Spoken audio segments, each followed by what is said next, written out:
साथियों नमस्कार। पिछले कुछ सालों से महीनों से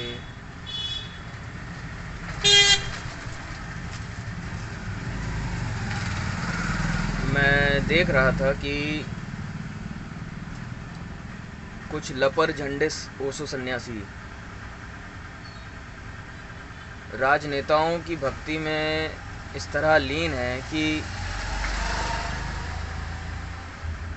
कुछ कहा नहीं जा सकता।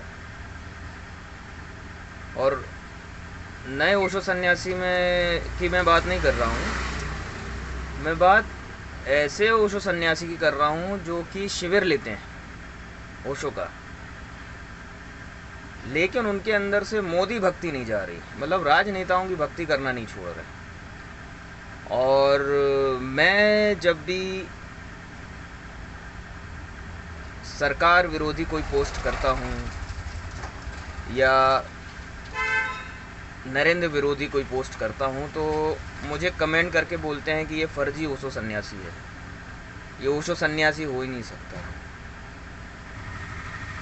मैं बहुत दिनों से टाल रहा था कि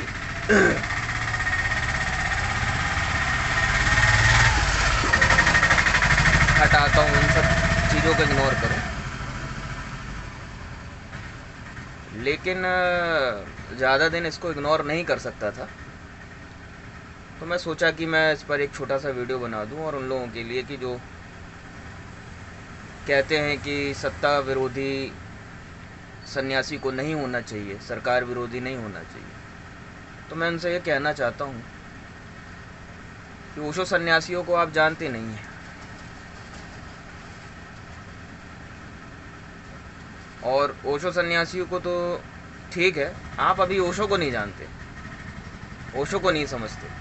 भले ही आप सालों से ओशो जगत का हिस्सा रहे हों, सालों से आप शिविर करवा रहे हों, लेकिन अभी आप ओशो को समझ नहीं पाए, क्योंकि ओशो ने उस समय की अमेरिकन सरकार के छक्के छुड़ा दिए थे। और ओशो सन्यासी मोदी और अमित शाह की कालर पकड़ने की हैसियत रखता है। समझ रहे हैं? कालर पकड़ के सवाल पूछने की हैसियत रखता है।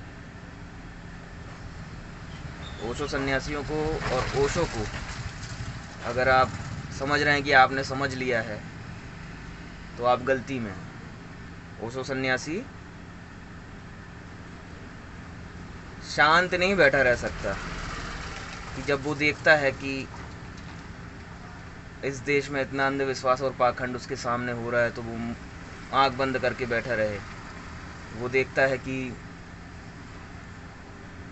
महिलाओं और बेटियों की इज्जत तरोतार की जा रही हो और वो चुप बैठा रहे, ऐसा नहीं हो सकता। वो देख रहा है कि मंदिरों में पुजारियों द्वारा महिलाओं की इज्जतों के साथ खेला जा रहा है, तो वो ऐसे में चुप नहीं रह सकता। वो बोलेगा, वो डंके की चोट पे बोलेगा।